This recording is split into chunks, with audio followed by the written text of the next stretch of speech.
आज का प्रातः क्लास है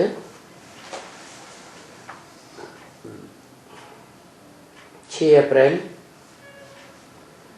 1967 गुरुवार को रिकॉर्ड चला है। तुम ही हो माता पिता, तुम ही हो, तुम ही हो बंधु सखा, तुम ही हो।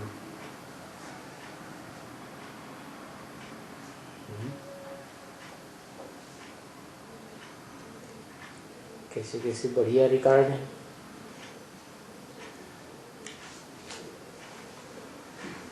रिकॉर्ड में गीत बनाने वालों की कमाल है।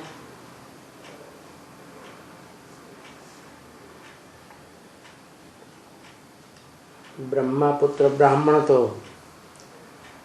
80-80 साल हो गए। यही जाना नहीं कि तुम ही, दूसरा कोई नहीं।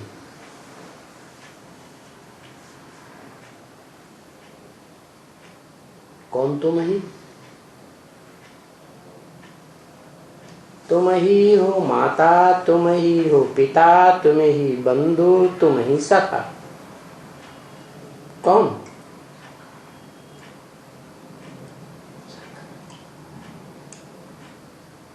भारत में तो भगवान के 2 रूप माने जाते हैं, एक अकर्ता अभोक्ता अजन्मा,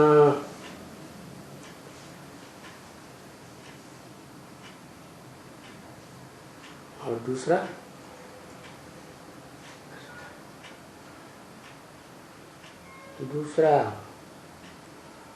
करता है, भोगता है, करेगा तो भोगेगा।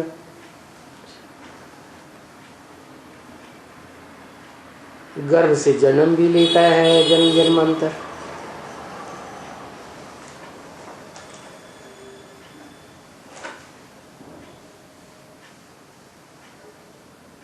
सिर्फ एक जन्म को छोड़ के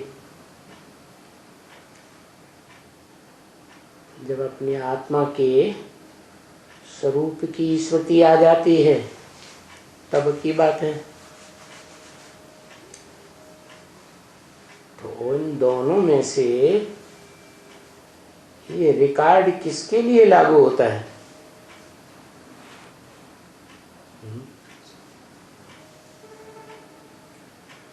जो निराकार निरंजन, जिसको काले अंजन माने कालिमा, पापों की कालिमा लगती ही नहीं, वो माता पिता बंधु सखा है या वो नीचे वाला जो साकार दिखाते हैं, उसकी मूर्ति भी बनाते हैं, मूर्तिमान है।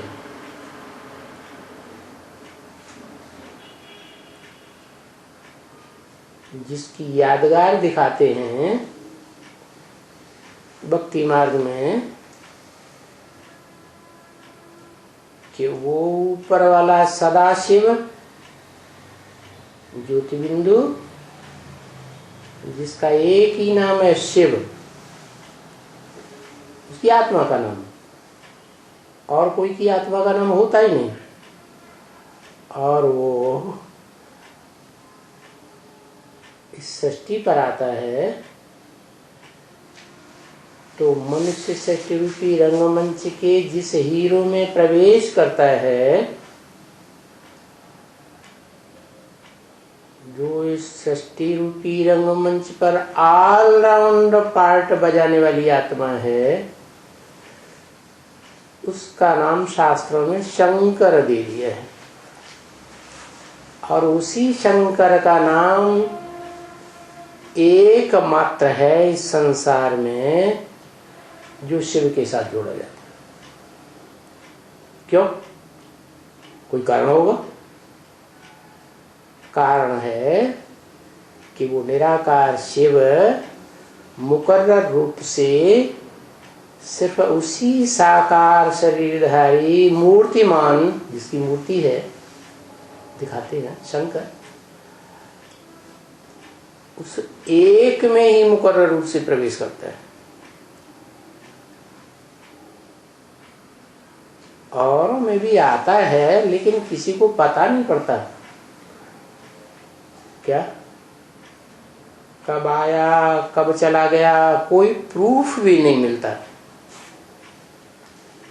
और जिसमें मुकर्रर रूप से प्रवेश करता है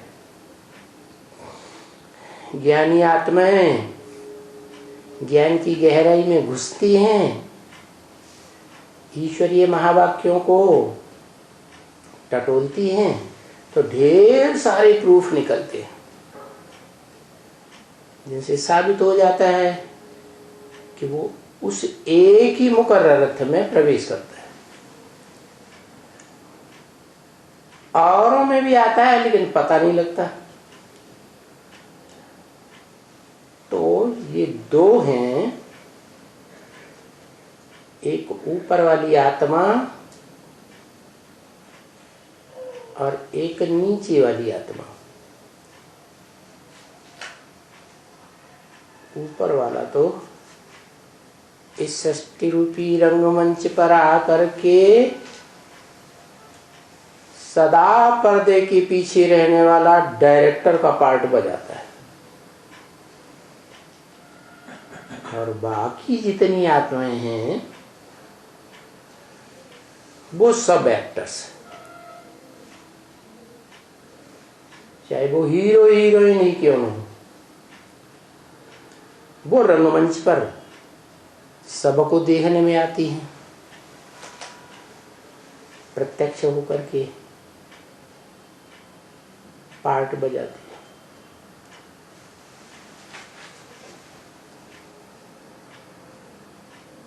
पुरुषार्थी जीवन में भले गुप्त रहें पांडवों की तरह,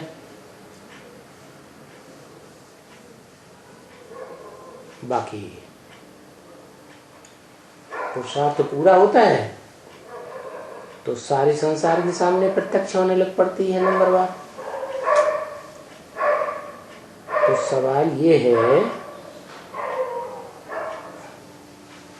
कि वो जो साकार है जिस मुकर्रर रथ में वो सुप्रीम सोल गॉड फादर आता है,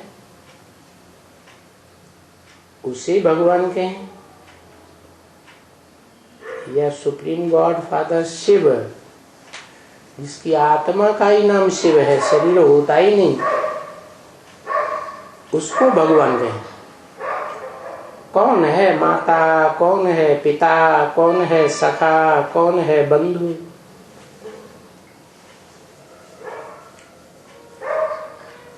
है जिसमें प्रवेश करता है वो सबसे ऊपर वाला क्यों नहीं? क्योंकि वो स्वयं कहता है ब्रह्मा मुख से निकली वेदवाणी में कि मेरा तो तुम निराकार ज्योति बिंदु बिंदु आत्माओं से सिर्फ एक ही संबंध है। क्या क्या संबंध? पिता और पुत्र का। न मैं ग्रैंडफादर बनता हूं, न मैं फीमेल शरीरधारी माता बनता हूं, न मैं मनुष्यों का पिता बनता हूं, मैं तो आत्माओं का पिता हूं। मनुष्य को तो मन होता है और मेरे को तो सोच विचार करने की दरकार ही नहीं, मैं तो त्रिकालदर्शी हूं क्योंकि जन्म मरण के चक्र में नहीं आता हूं।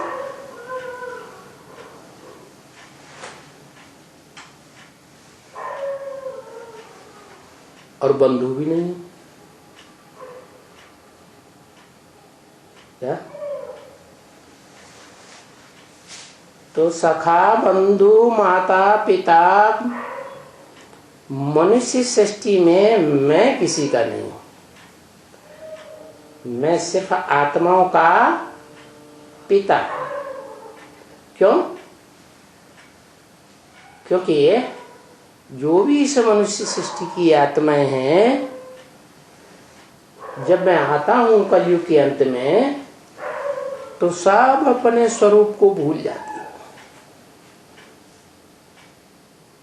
उनसे कोई पूछे तुम क्या हो, ये तो बताओ, तो कहेगा कोई हम राजा हैं, कोई कहेगा हम भिखारी हैं, कोई कहेगा हम कलेक्टर मिनिस्टर हैं, कहेगा ना, हम डॉक्टर हैं, हम इंजीनियर हैं, हम पुरुष हैं, हम स्त्री हैं, हम बच्चा हैं, हम नौजवान हैं, हम बुढ़े हैं। ऐसे ऐसे परिचय देते हैं। तो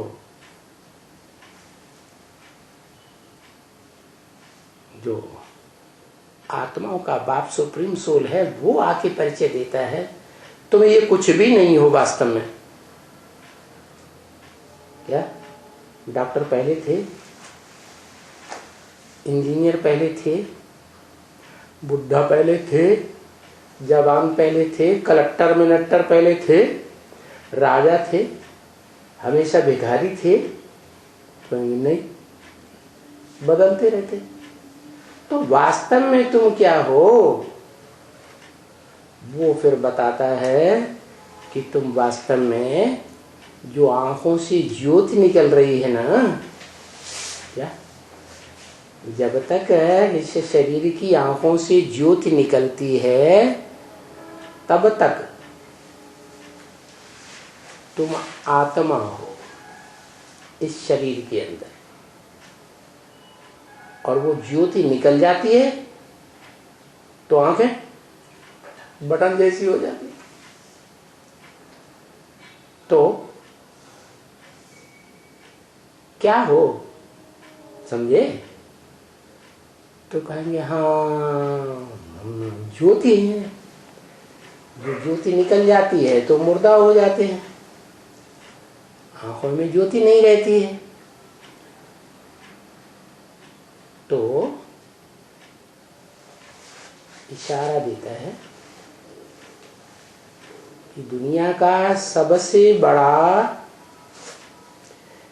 गहराई का ज्ञान वाला धर्म ग्रंथ है, जिसकी दुनिया में सभी भाषाओं में टीकाएं और अनुवाद हुए हैं, वो है गीता।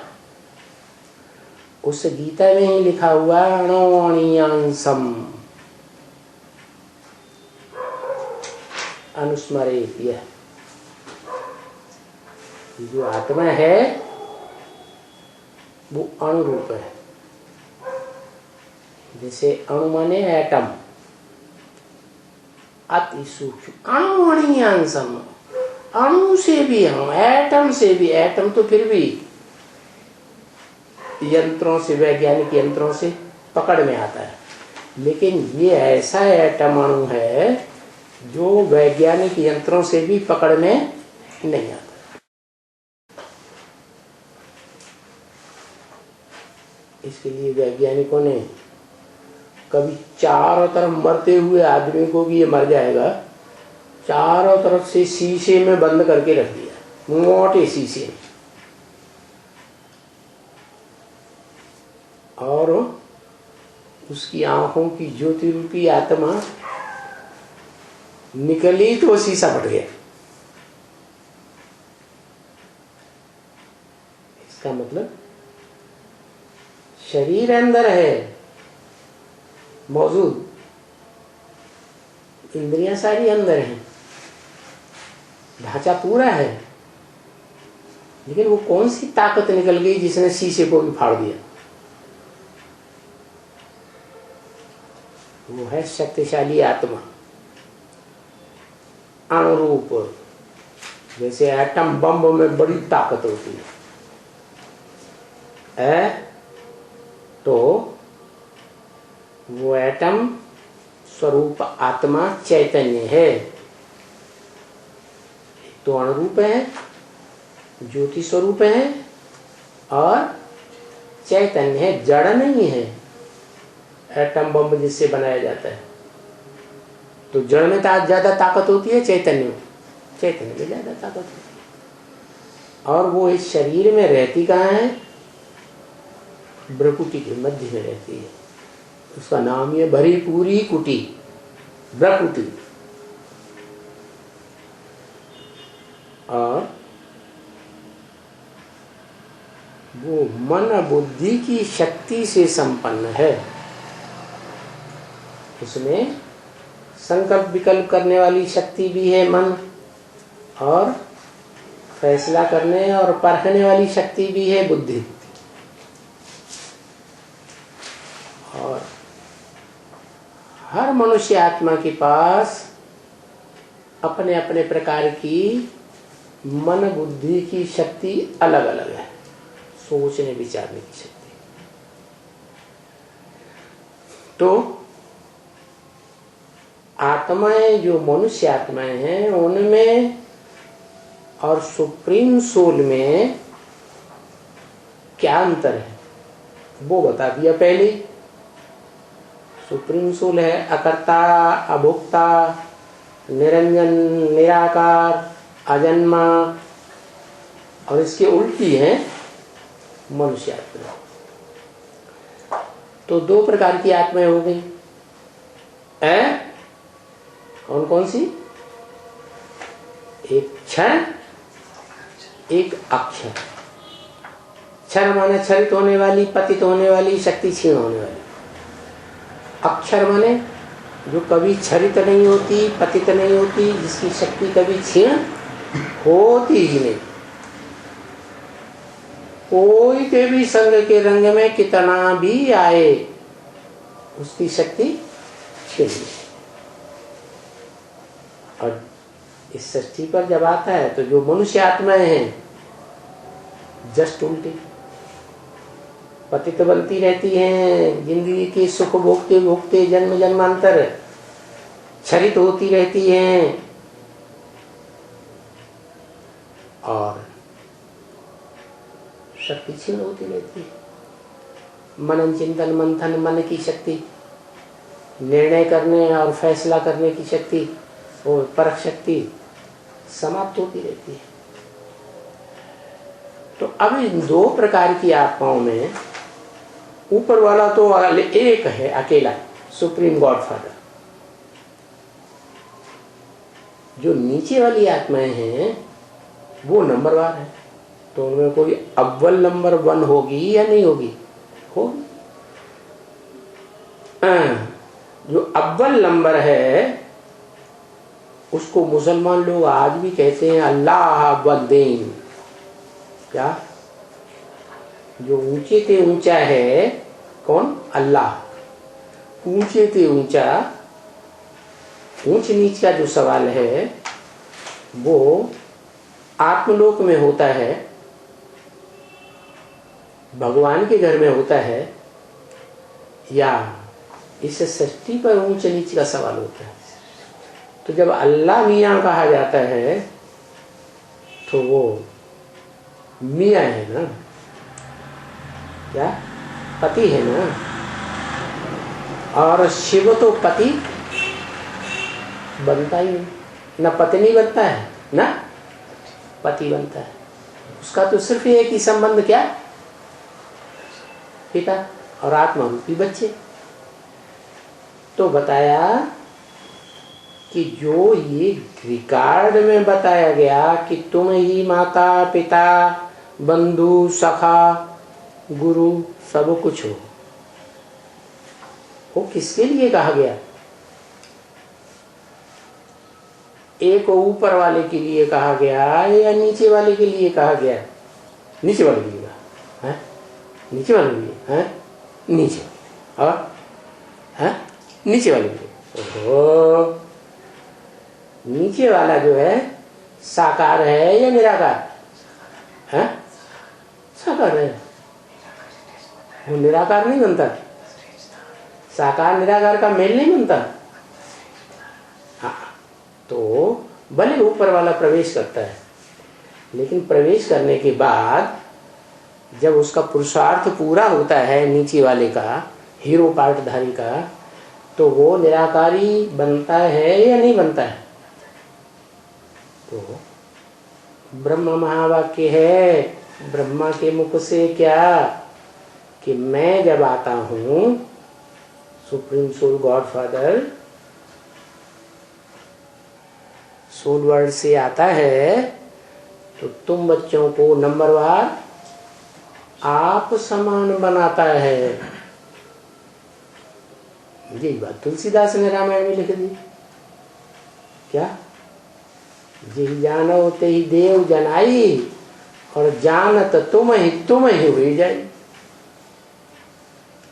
तुमको जान करके इस निराकार ज्योति बिंदु शिव हेवनली गॉड फादर जो कहा जाता है, उसको जिसने पूरा जान लिया है, तो वो ही बन जाता है। जो शिव है वो सारी शक्तियां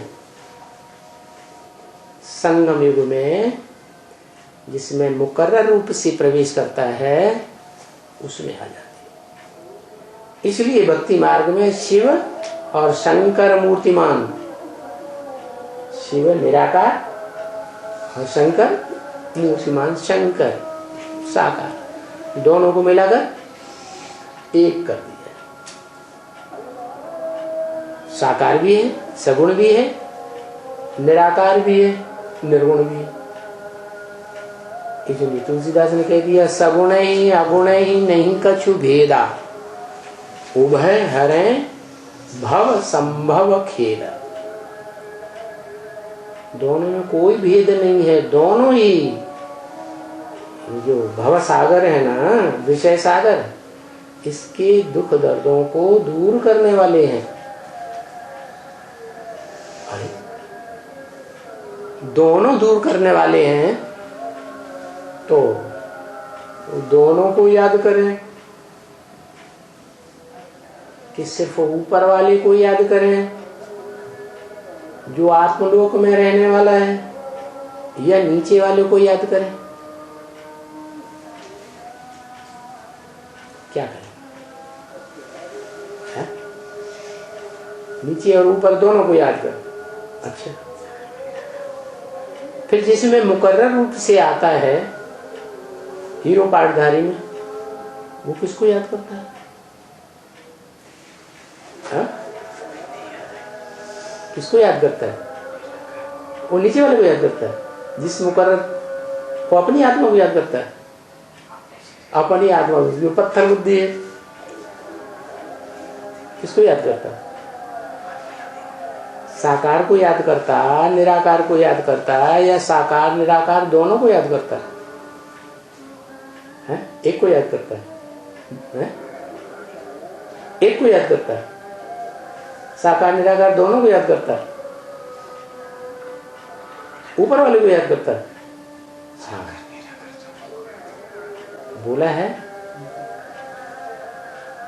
कि जो निराकार की याद करने वाले हैं,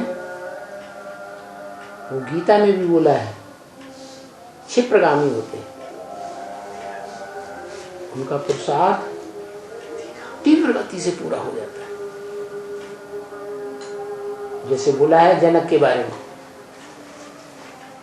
जनक को ऐसा तीखी दौड़ लगाई, याद की, एक सेकंड में जीवन मृत्यु हो गई।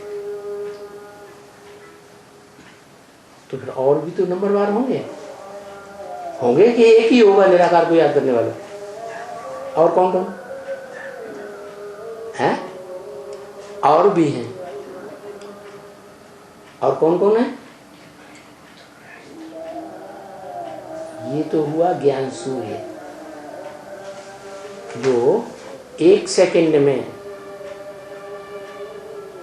सारी मनुष्य सृष्टि का जनक, जन्म माने जन्म का माने करने वाला, अर्थात जन्म देने वाला बाप बन जाता है।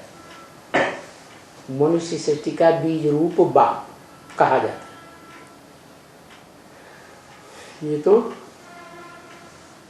अव्वल नंबर धर्म का स्थापन करने वाला अल्लाह अव्वल दीन मुसलमानों में भी गाया जाता है।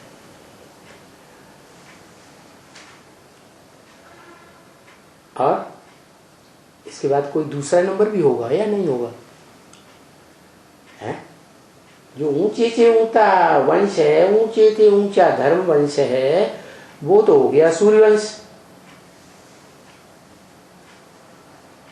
तो उसके बाद दूसरा नंबर है जो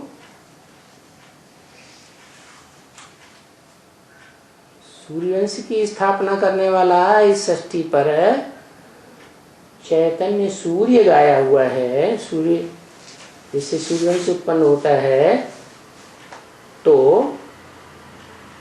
दो नंबर का भी होगा। वो कौन है? अरे भाई कहा एक प्लेट लाओ और उस प्लेट पे लिख करके बता दो ये होता है। क्यों? क्योंकि जंगल, ये तो जंगल है संसार रूपी। इस जंगल में, अरण्य में सारे ही क्या है, ऐसे सन्यासी हैं जो वाणी से परे हो जाते हैं, बोलते ही नहीं, गूंगे हो जाते हैं। ऐसे सन्यासी होते हैं ना, बोलना ही बंद कर देते। चलो बोलना बंद कर दिया, जंगली हैं, बोलना ही नहीं जानते, भाषा थी ही नहीं पहले जंगल में। थी भाषा थोड़ी थी, भाषा तो स्वर्ग में भी नहीं होती, देवताओं की इशारे की भाषा होती। स्वर्ग सतयुग त्रेता रामकृष्ण की दुनिया को कहा जाता है। फिर जब जन्म लेते लेते देवात्माएं नीचे उतरती हैं, द्वैतवादी द्वापर युग में, जहाँ दो दो धर्म, दो दो कुल, दो दो भाषाएं, दो दो राज्य होने लग पड़ते हैं, तो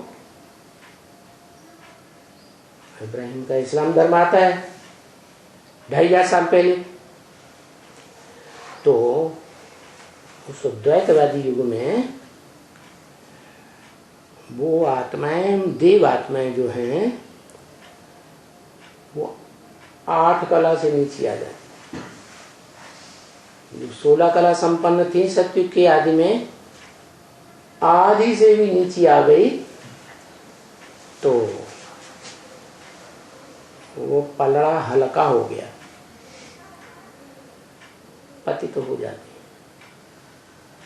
तो फिर उनको इशारे की भाषा समझ में नहीं आती। क्या इशारे से देवात्मा समझती है ना? क्यों? क्योंकि उनमें आत्मिक स्थिति के कारण आत्मा में वाइब्रेशन की पावर बहुत होती है।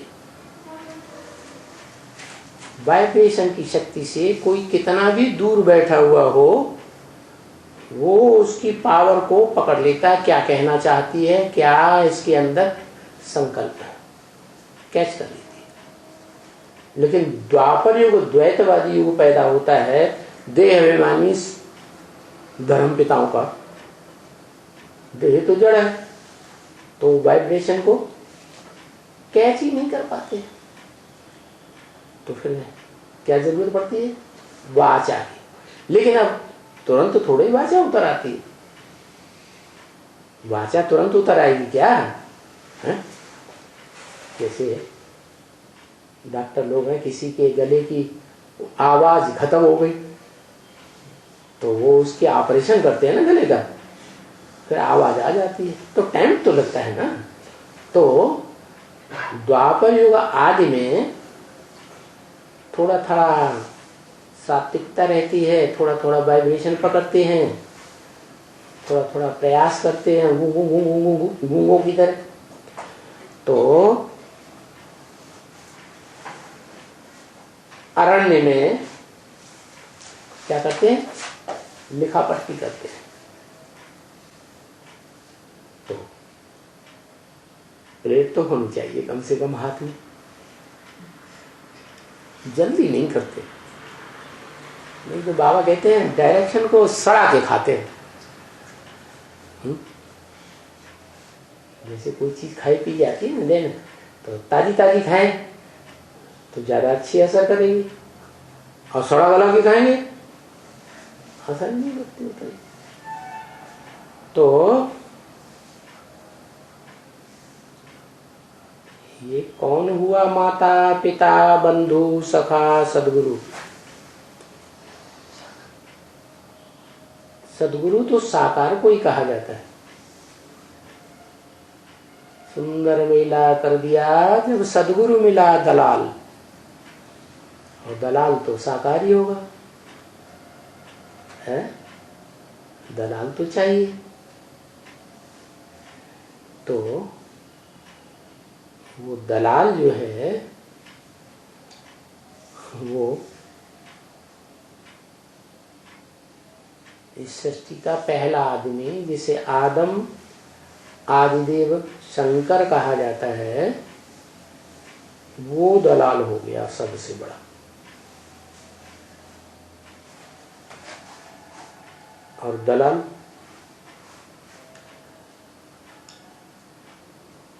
बड़े बड़े दलाल होते हैं, है? होते हैं कि नहीं? ऐसे ऐसे चालाक होते हैं कि खुद ही मालिक बन के बैठ जाते हैं। क्या? मालिक की सारी सत्ता अपने हाथ में ले लेते हैं।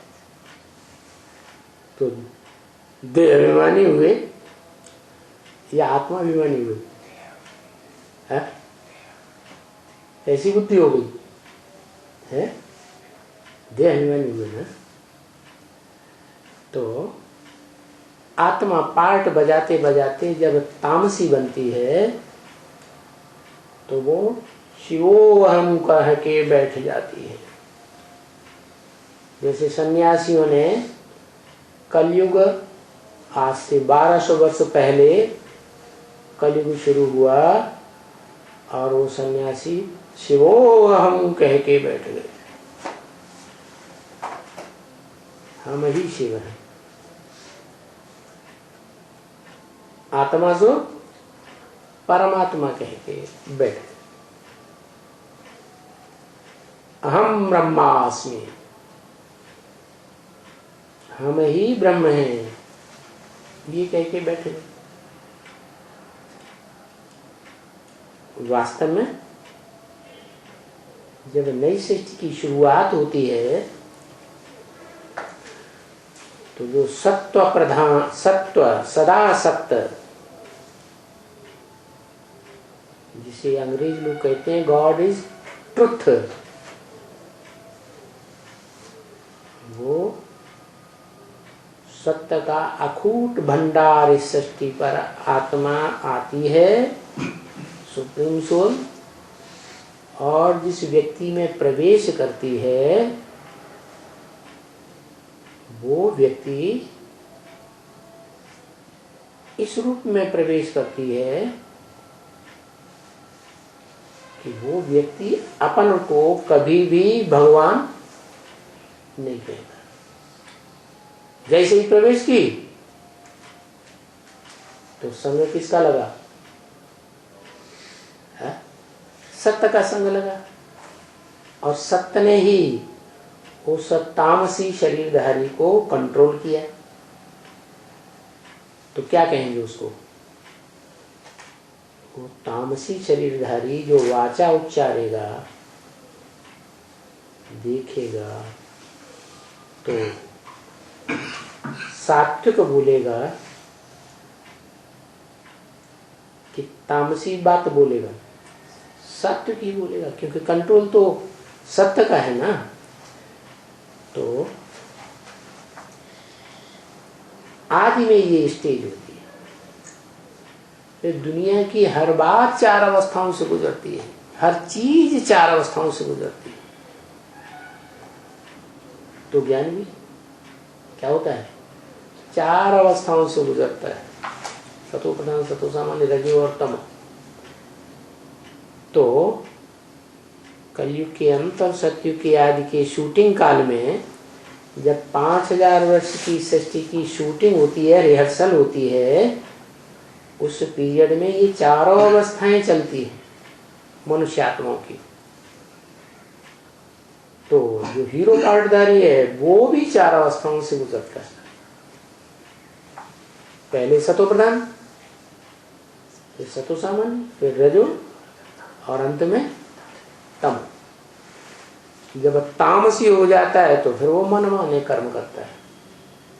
क्या जो श्रीमत भगवान की श्रीमत है, गीता के ज्ञान की मत है, वो सब छोड़ देता।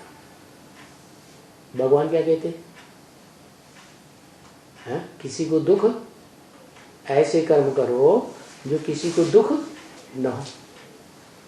और वो क्या करता है? आदम शंकर क्या कहता करता है? आदिदेव, जो पहले आदिदेव था, महादेव है, वो क्या बन जाता? तामसी, कलयुग के अंत में है? देवता बन जाता या महाराक्षस बन जाता? ब्रह्म राक्षस बन जाता। सारी सृष्टि का विनाशकारी कर लेता है। तो भगवान बन के बैठता कि नहीं है? भगवान हो गया ना। भगवान क्या करता है? स्थापना भी करता है और विनाश भी करता है।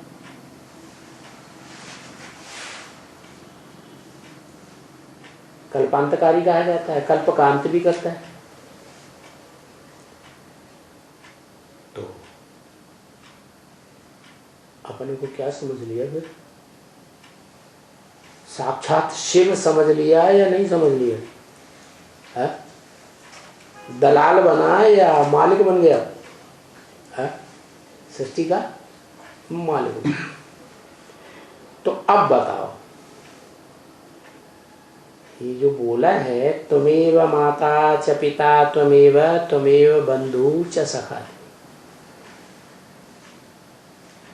ये किसके लिए बोला? कौन सी आत्मा के लिए बोला है? फिर नीचे वाले के लिए बोला। जो नीचे वाला है वो किसको समझता है? पुरुषार्थ जीवन में वो ऊपर वाले को समझता। तो उसकी समझ सही या दुनिया वालों की समझ सही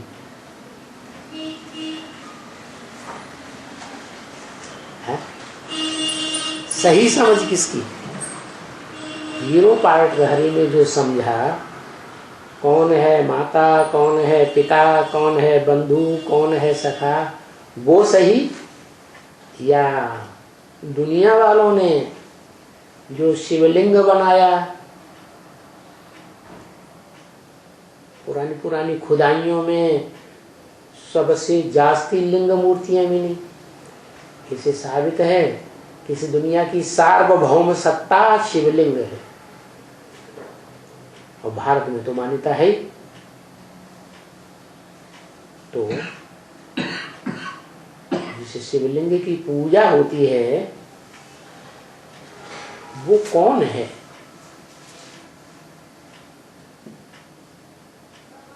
ऊपर वाला है या नीचे वाला है? दोनों कर देता, ऐसे ऐसे फिर ऐसे ऐसे। नीचे वाला है। अरे फिर उसका नाम शिवलिंग क्यों रखा? अगर नीचे वाला है तो शिवलिंग का नाम क्यों रखा? शिव को तो लिंग होता ही नहीं। शिव ने स्त्री बनता ना, पुरुष बनता। जब पुरुष बनता ही नहीं तो लिंग कहां से आया? इससे साबित होता है जो ब्रह्मवाक्य भी है मुरली में कि मैं जिसमें प्रवेश करता हूं उसे आप समान बना देता हूं। सारी सत्ता दे देता हूं, आप समान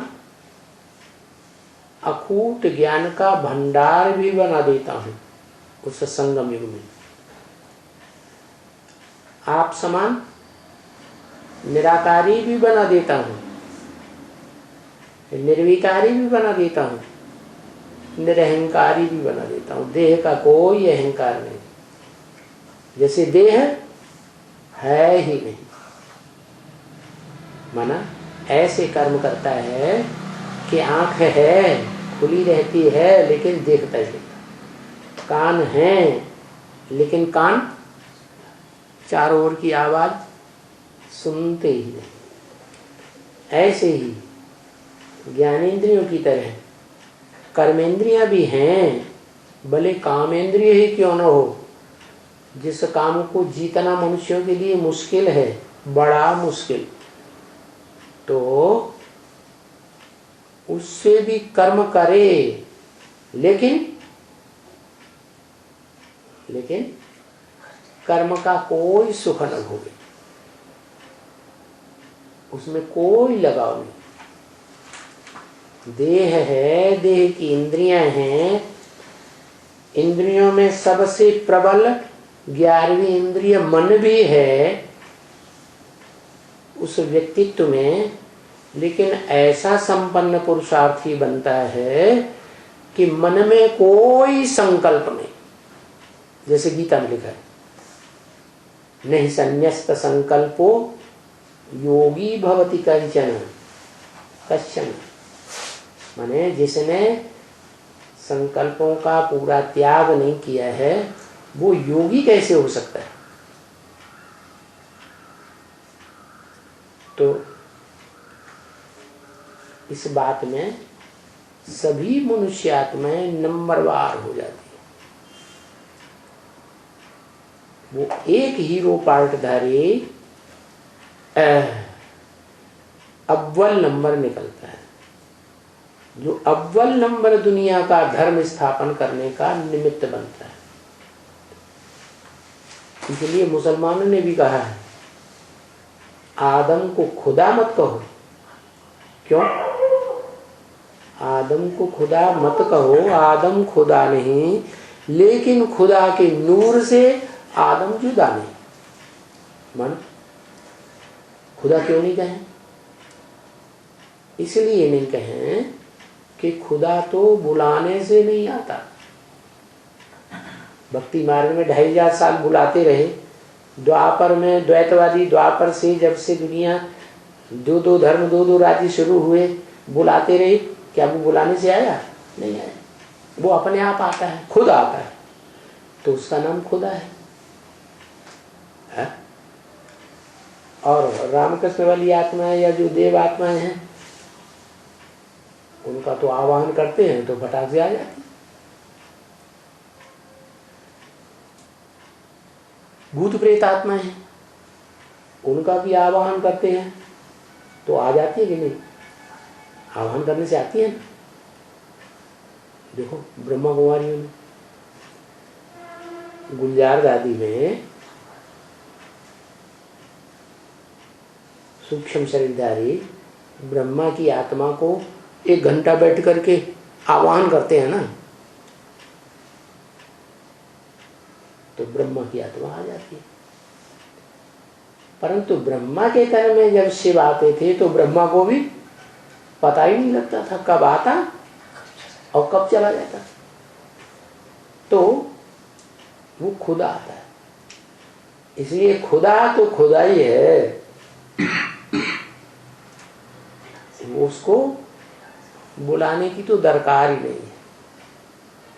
न मुख से बुलाने की दरकार है, न मन से बुलाने की दरकार है। तो खुदा तो अलग हो गया, और जो बुलाने से आते हैं, मान मर्तबा लेते हैं, वो देह अभिमानी है या 100% आत्मा है? क्या है? देह अभिमानी है। उनको मान मर्तबा चाहिए। देवात्माओं को भी मान मर्तबा चाहिए, राक्षसी आत्माओं को भी मान मर्तबा चाहिए, मनुष्यों को भी मान मर्तबा चाहिए। तो खुदा को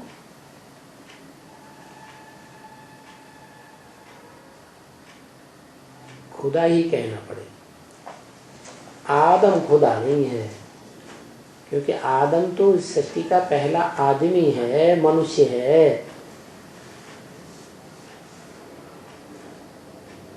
क्या उसके लिए तो भारत में भी गाते हैं, पतित पावन आओ।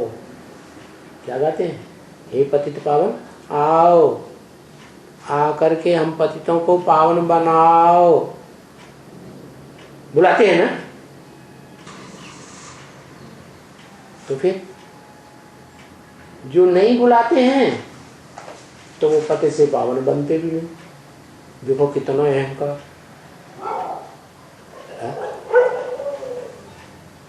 जिसे राम कहते हैं, जिसे आदम कहते हैं, उसमें अहंकार कितना। क्या कोई बुलाओगे तो आऊंगा, नहीं बुलाओगे तो नहीं आऊंगा। चाहे मन से बुलाओ, चाहे वाचा से बुलाओ, चाहे इशारे से बुलाओ, बुलाने से ही आऊंगा। तो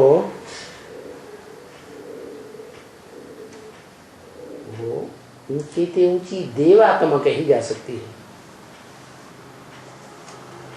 उसको खुदा नहीं कहेंगे। और देवात्मा भी तब तक जब तक उसका पुरुषार्थ बाप समान की स्टेज पर पहुंचने का नहीं होता, तब तक है। जब बाप समान शंकर शिव जैसा ही बन जाता है, तो भक्ति मार्ग में द्वापर युग से सोमनाथ के मंदिर में उसकी पूजा होना शुरू होती है। जहां लाल पत्थर गोल है, आत्माओं के घर की यादगार दिखाते, और उस गोल लाल पत्थर में हीरा जड़ा हुआ था, ज्योतिबिंदु की यादगार, निराकार आत्मा की यादगार। तो उसको याद करते हैं मनुष्य।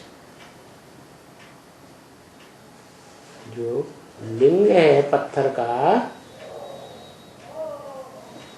वो लिंग, और उसमें ज्योति स्वरूप आत्मा हीरा।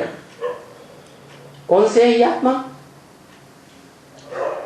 वो आत्मा जो कभी पत्थर हीरा बनते ही नहीं, वो या जो पत्थर हीरा हीरो पार्टधारी बनती है, वो है।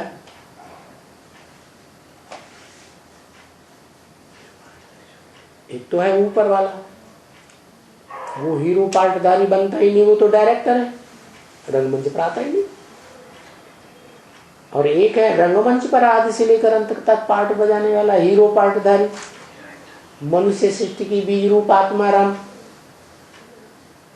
तो दोनों ही आत्माएं एक जैसी तो नहीं। तो जो सोमनाथ मंदिर में शिवलिंग था, हीरा था, वो हीरा किसकी यादगार? कौन सी आत्मा की यादगार? ऊपर वाले की यादगार या नीचे वाले की यादगार है? नीचे वाले की यादगार है, लेकिन नीचे वाले ने भी उस ऊपर वाले को ही, एक आत्मा को ही याद किया। क्या? इसलिए ब्रह्म वाक्य मुरली में है, तेरी बुद्धि में शिव बाबा कहने से आत्मा ही याद आएगी, नहीं तो बाबा ग्रैंडफादर को कहा जाता है, और शिव सुप्रीम सोल ग्रैंडफादर या कोई भी संबंधी नहीं बनता देह का, वो सिर्फ फादर है। लेकिन तू ही अकेली एक ऐसी आत्मा है जिसके मुख से जब कभी भी निकलेगा, मन से या वाचा से शिव बाबा निकलेगा, तो किसके लिए, कहाँ उसकी बुद्धि पहुंच जाएगी? एक निराकार ज्योति बिंदु शिव की तरफ। क्योंकि उसकी बुद्धि में बैठ जाता है कि इस दुनिया में जो भी मनुष्य आत्मा है सब लगाव वाली, क्या सब नंबरवार झुकाव वाली, कहीं न कहीं झुक जाती है, कहीं न कहीं संग का रंग देहधारियों का ले ही लेती है। तो उसकी बुद्धि में जब पक्का अनुभव पूर्वक बैठ जाता है, शूटिंग पीरियड में भी बैठता है। कैसे, क्या हिस्ट्री है शूटिंग पीरियड की? जैसे और धर्म पिताएं 100 वर्ष में अपने धर्म की स्थापना करते हैं, वैसे ही जो अल्लाह अव्वल दीन है वो भी अपने धर्म की स्थापना, अव्वल धर्म की स्थापना, सूर्य की स्थापना 100 वर्ष में ही करता है। तो 100 वर्ष के हिस्ट्री में कोई ऐसा टाइम है कि राम वाली आत्मा अनुभव कर लेती है इस दुनिया में? आप झूठे।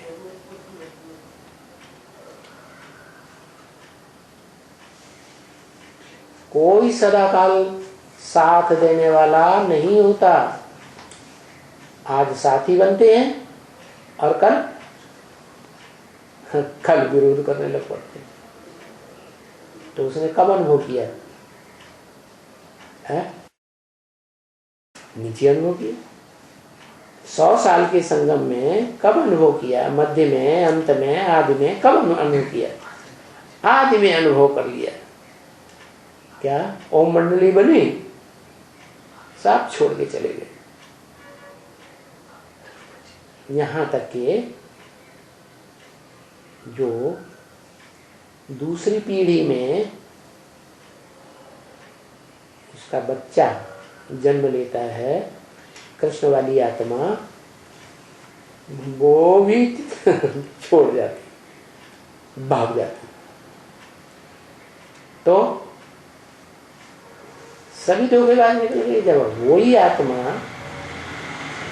जो ब्रह्मा कहा जाता है, इस ब्रह्मा के मुख से वेदवाणी निकली, वही धोखेबाज, तो सारी दुनिया धोखेबाज। ये शुरुआत से ही उसकी बुद्धि में बैठता है। और फिर मध्य में भी, मध्य में फिर दूसरा संगठन ब्राह्मणों को बनता है, ब्रह्मा कुमारी ईश्वरी विश्वविद्यालय। उस विद्यालय में भी वो आत्मा दूसरा जन्म लेकर के आती है, तो वहां भी क्या क्या अनुभव होता है? सारा ब्राह्मण परिवार एक तरफ, और बाहर की दुनिया तो विरोधी बन ही जाती है। रिश्तेदार हो, चाहे मोहल्ला पड़ोसी हो, चाहे कोई भी दुनिया वाले हो, तो ठोकर मार ही देते हैं। ब्रह्मा कुमार बनता है तब। तो ब्राह्मणों की दुनिया में भी ऐसे हाल हो जाता है, कोई सहयोग नहीं बनता। तो कोई सहयोगी नहीं बनता, तो अनुभव और पक्का हो जाता है। एक बार धोखा खाए, 2 बार धोखा खाए, फिर तीसरी बार भी धोखा खाएगा क्या? नहीं खाएगा ना। तो जब पुरुषार्थ का, संपन्नता का टाइम आता है, तो वो आत्मा पक्का निश्चय बुद्धि हो जाती है कि इस दुनिया की कोई भी मनुष्य आत्मा नहीं है जो सदाकाल उसका साथ ही बनकर,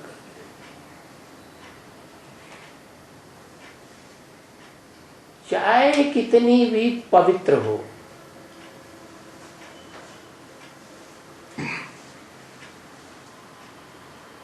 ब्रह्मा विष्णु शंकर की पितृदेवों के पार्ट में और उनकी पत्नियां जो कही जाती हैं 3 देवियां, उनके पार्ट में भी जो ऊंचे से ऊंची देवी देवता कहे जाते हैं वो भी दोहा दे।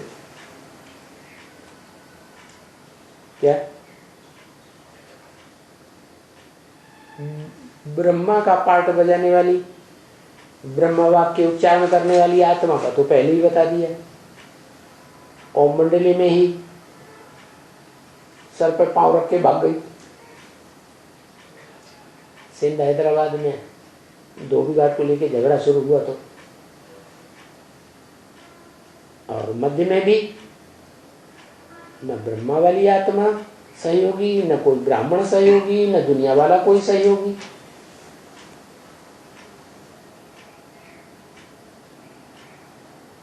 तो पक्का निश्चय बैठ जाता है। और तीसरी बार भी ऐसे ही होता है। क्या जब फाइनल परीक्षा का टाइम आता है तो जो बीज रूप आत्माओं की दुनिया में पहले पहले विनाश होता है तो उसमें भी कोई सदाकाल सहयोगी नहीं रहता। अब तो उसे पास होना चाहिए या फेल होना चाहिए है? क्या होना चाहिए? कैसे पास?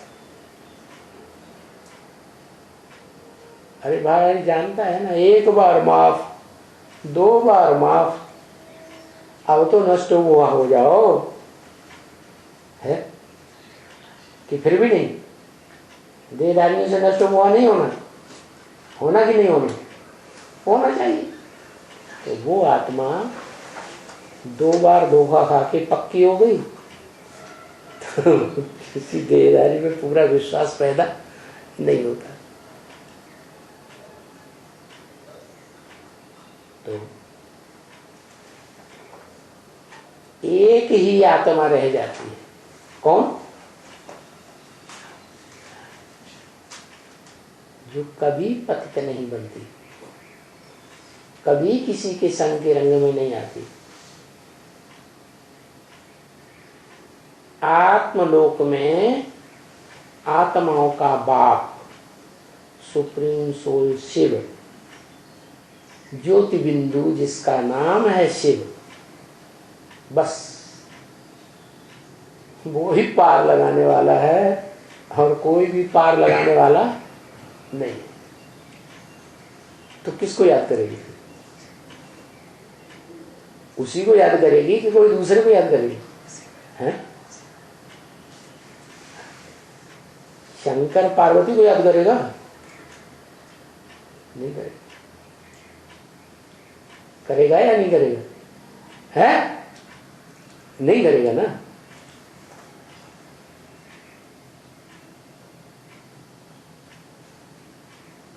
कोई भी देवता को याद नहीं करता, यहां तक कि जो लखते जिगर कहा जाता है, लंबे समय की प्योरिटी से पैदा होता है बड़ा बच्चा, 16 कला संपूर्ण कृष्ण,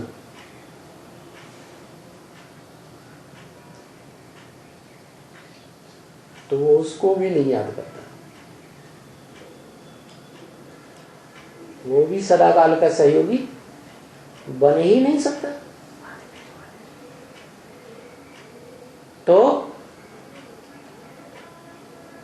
वो आत्मा एक शिव को याद करती है, ज्योति बिंदु, और उसी में लीन होकर रहती है। तो लीन हो गई, कुर्सी का आराम, कुर्सी लो,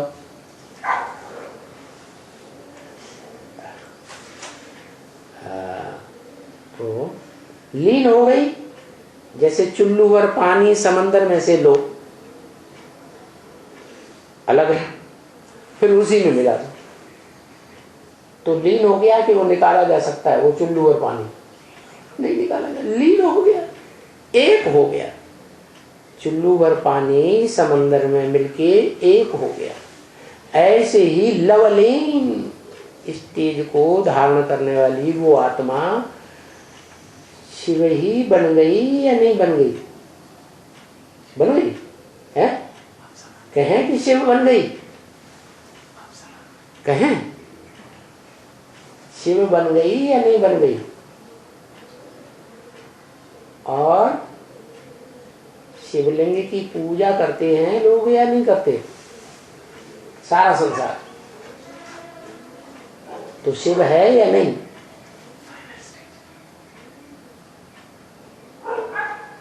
सृष्टि के आदि में शिव है। शिव शंकर मिलकर के एक हैं पुरुषार्थ की संपन्नता में, लेकिन वो आत्मा मूर्तिमान शरीरधारी आत्मा सदा काल की शिव नहीं हो सकती। क्या सदा काल की शिव नहीं हो सकती? शिव माने कल्याणकारी। तो क्या सारी मनुष्य सृष्टि के लिए वो आत्मा कल्याणकारी नहीं? जिसमें प्रवेश करता है सुप्रीम सोल शिव निराकार, वो सारी मनुष्य सृष्टि के कल्याण के लिए साकार रूप में निमित्त बनता है या नहीं बनता है? बनता तो है। तो शिव है कल्याणकारी या नहीं? कल्याणकारी शिव है? शिव है? अरे है या नहीं है? है?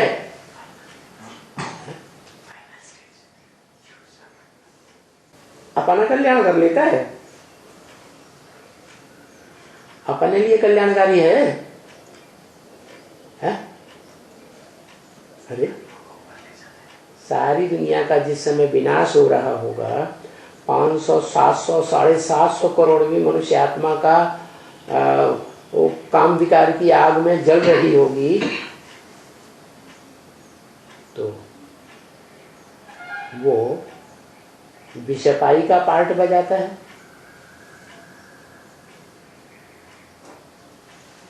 अच्छा पार्ट बजाता है अपनी आत्मा के लिए या नुकसान करने वाला पार्ट बजाता है?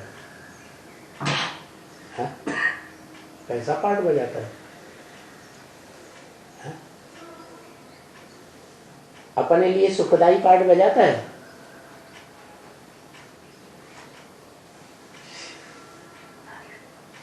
कि दूसरों के लिए सुखदाई हो सकता है?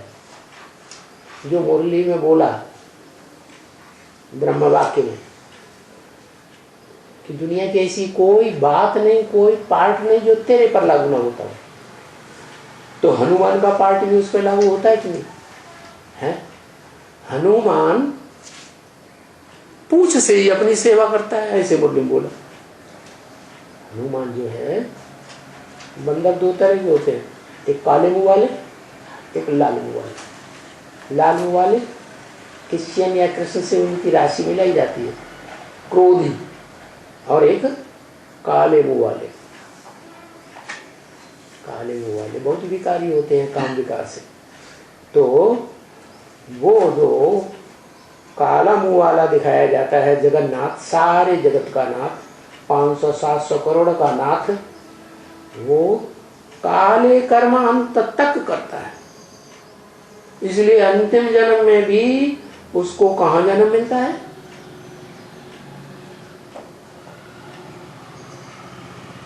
कायमगंज, जहां सृष्टि के अंत तक लोग कायमी रूप से गंध में रहते हैं और पुरुषार्थ करते हैं बाप समान। तो वो आत्मा जो साकार शरीरधारी मूर्तिमान शंकर है, वो कल्याणकारी साबित होता है या नहीं साबित होता है? अरे कल्याणकारी साबित होता है, अपना कल्याण कर लेता है। जो अपना ही कल्याण नहीं कर सकता, वो दूसरों का कल्याण कैसे करेगा? करेगा? करेगा? करेगा? अरे अपना कल्याण नहीं कर सकता तो दूसरों पे कैसे करेगा। जैसे बौद्ध लोग अपने परिवार का कल्याण नहीं कर पाते, उनको अधीन कर देते हैं विदेशियों के, उनकी शरण में भेज देते हैं, जाओ उनके दास दासी बनो, वो कहते हैं हम अहिंसक हैं। अपने घर वालों की हिंसा कर दी, दुख दे दिया जन्म जन्मांतर के लिए, तो दुनिया के लिए अहिंसक कैसे बन जाएंगे। ऐसे जो अपना कल्याण नहीं कर सकता, पहले स्वकल्याण फिर पर का कल्याण, तो उसको कल्याणकारी कहेंगे। वास्तव में शिव है या नहीं है? शिव माने कल्याणकारी है, शिव नहीं है। अगर शिव होता क्या, तो जो मूर्तिमान साकार जिसकी मूर्ति बनती है शंकर की, उसके नाम के साथ शिव नहीं लगाया जाता।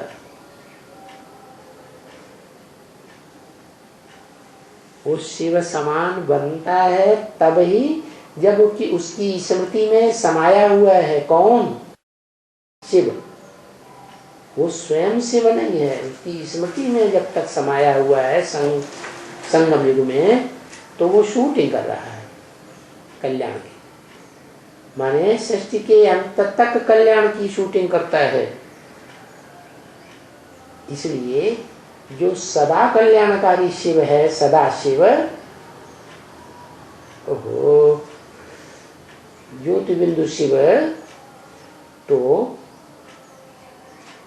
उसको रहम आ जाता है कि मैं सारी सृष्टि की मनुष्य आत्माओं व आत्माओं का बाप हूं, प्राणी मात्र की आत्माओं का बाप हूं, तो मेरे को ये बच्चा फॉलो करता है। अपने कल्याण की परवाह नहीं, सृष्टि के कल्याण की परवाह, तो आप ही तरस पड़ो। मुझे निर्गुण हारे में कोई गुण नहीं, आप ही तरस पड़ो। कौन आप ही? वो, उसके लिए वो ही है माता, वो ही है पिता, वो ही धाता, वो ही बंधु, वो ही सखा, सर्व रूपों में वो ही है सब कुछ आदि।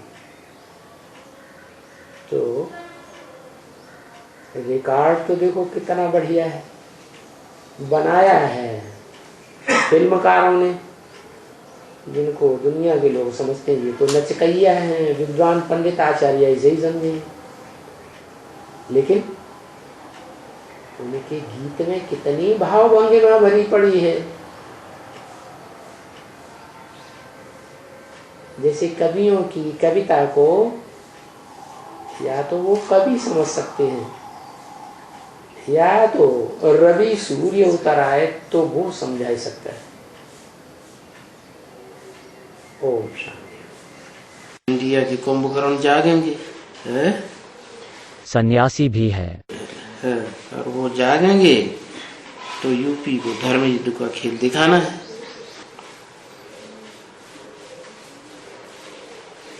जब यूपी धर्म युद्ध का खेल दिखाएगी तो फिर विजय माला भड़बड़ाहट पैदा होगी। नास्तिक देश कौन कौन से हैं? चीन, जापान, रशिया और मुस्लिम देशों में। नास्तिक देश किसे गिना जा रहा है? नास्तिक जो भगवान को नहीं मानते।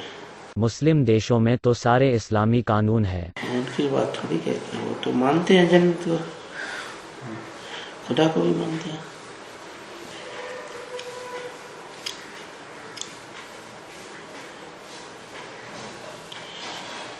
कजाकिस्तान, उज्बेकिस्तान, इन देशों का क्या हाल है? अफगानिस्तान, पाकिस्तान, ये तो मुस्लिम कंट्रीज है। उज्बेकिस्तान, वो सारे मुसलमान हैं, लेकिन वहाँ सब तानाशाह बैठे हैं। उन्होंने भगवान को नहीं मानते, खुद ही भगवान बन के बैठ गए।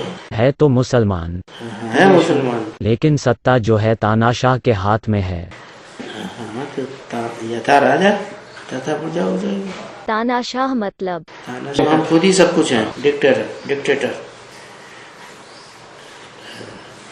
हिटलर, जैसे रसिया का भी पुतिन,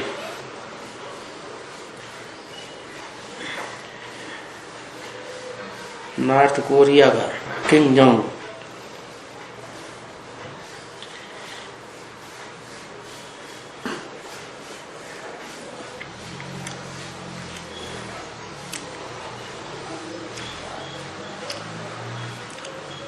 कुछ देश ऐसे भी है, मुसलमान भी है और तानाशाही भी। ये तो जैसे सूडान हो गया। अभी तो अफ्रीका में, सऊदी अरबिया में।